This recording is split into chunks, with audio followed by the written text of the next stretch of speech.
Kagame a dit à tous les participants: « Je m'engage à apporter tous les minéraux de RDC qui vous sera livré si je suis soutenu à tout moment. » Je pense que Fachi est sur la bonne voie. L'exemple de Wazalendo est un élément qui sera exploité au maximum. Lors de la rencontre qui a eu lieu en Corée du Sud, j'avais posé une question sur mon X. Toujours, le pays n'était pas officiellement représenté, et il n'est pas nécessaire qu'il soit partout, car parfois, ce genre de réunion tente de quels sont les médias en RDC qui sont parrainés par le gouvernement, comme RFI, BBC, VOA. J'essaie de comprendre pourquoi la voix du gouvernement de la RDC n'est pas représentée n'importe où. Il devrait être. Par exemple, le sommet Corée-Afrique qui vient de se terminer a discuté de la RDC, conspiré contre la RDC en raison de son sol riche en minéraux. Un journal national ou d'autres médias ont analysé ce qui s'est passé là-bas. Lien ci. Il s'agit d'une question sensible de sécurité nationale. Plus nous apprenons ce qui s'est passé, plus cela devient problématique. Kagame a dit à tous les participants: « Je m'engage à apporter tous les minéraux de RDC qui vous sera livré si je suis soutenu à tout moment. » Il leur a rappelé que la guerre de l'Est du Congo est une guerre de 100 ans.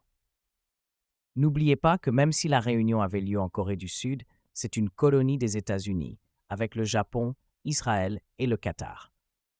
Quoi qu'il arrive dans ces pays, c'est toujours d'actualité au nom des États-Unis. Je vous rappelle également que les États-Unis contrôlent l'UE via l'OTAN. Les États-Unis contrôlent l'Asie via AUKUS. Maintenant, pour en revenir à la RDC, avec de telles informations, j'espère que les Congolais en prendront conscience et combattront avec motivation pour libérer le pays. Je pense que Fachi est sur la bonne voie. Pourtant, de nombreux dirigeants de l'élite congolaise ne savent pas ce qui se passe. C'est pourquoi je pense qu'ils devraient être mobilisés. Certains devraient être supprimés de tout statut politiquement influent aux conspirateurs. L'exemple de Wazalendo est un élément qui sera exploité au maximum. Wazalendo apporte peur aux envahisseurs, car elle est fondée sur le patriotisme, et ces envahisseurs savent que Wazalendo peut gagner la guerre en raison de leur patriotisme et de leur appartenance à la terre de leurs ancêtres.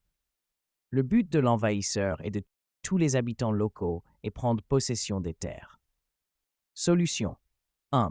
La RDC ne gagnera pas la guerre déclenchée par les Occidentaux si tous les Congolais ne les combattent pas comme personne ne l'a fait avant, et les Wazalendo en sont un excellent exemple. La sécurité nationale de la RDC devrait parrainer Wazalendo comme la CIA parraine tous ceux qui les aident dans le monde entier, comme par exemple Kagame, compte tenu du budget nécessaire pour voter. Pour accroître les mouvements nationaux de soutien au patriotisme, Wazalendo devrait avoir une branche dans chaque province de la RDC sous la tutelle du Service national de renseignement. 2. L'idée est d'avoir des révolutionnaires favorables à la cohésion de la RDC, comme les Wazalendo, au lieu d'avoir des révolutionnaires contre les intérêts de la RDC, comme le Rwanda, l'Ouganda, le Kenya, le Soudan, l'Éthiopie, la Somalie via le M23. Ce sont les méthodes révolutionnaires et non les méthodes conventionnelles qui permettent de gagner les guerres révolutionnaires. 3. Étudiez votre adversaire et faites appel à vos alliés. Maintenant que la guerre en RDC sera une guerre de 100 ans, la RDC devrait s'appuyer sur sa propre protection pendant 100 ans. Créez des forces spéciales externes pour frapper votre ennemi n'importe où. Ne laissez jamais un citoyen de la RDC mourir sans répondre à un effet similaire à celui de votre adversaire. Autrement, les révolutionnaires extérieurs pourraient exploiter cette faiblesse à tout moment. Supposons qu'ils attaquent Bukavu, attaquez Cyangugu. S'ils attaquent des officiels par leurs médias, republiez en attaquant leurs officiels. Et s'ils provoquent un incendie dans une ville, provoquez un incendie dans leur ville. 4. Ignorez les normes internationales parce qu'ils les ignorent également. Le Rwanda utilise cette méthode depuis 30 ans. Ils demandent un cessez-le-feu tout en préparant la prochaine attaque, et leurs sponsors le savent.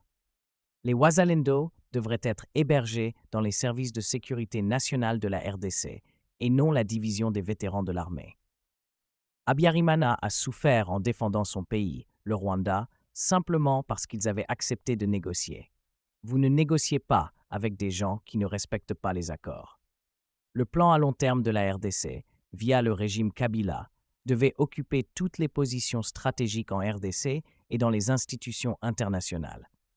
La Constitution avait été rédigée avec un objectif à long terme de voter un jour au Conseil de sécurité de l'ONU que la RDC deviendrait la République démocratique du Rwanda. En un seul vote, tous les Congolais des pères et des mères vont se retrouver apatrides. C'est pourquoi, si la RDC perdait Kabanyonga, cela dévasterait le pays. Kabanyonga est la capitale du peuple Baoundé. Si vous la perdez, les Baound seront en danger permanent. 5. Étudiez pourquoi Bitakwira a été une cible des Occidentaux et vous comprendrez tout. Nous sommes arrivés à la fin de ce podcast. Je vous prie bien de liker la vidéo, de partager et d'en parler à vos amis. Au revoir et à une prochaine occasion.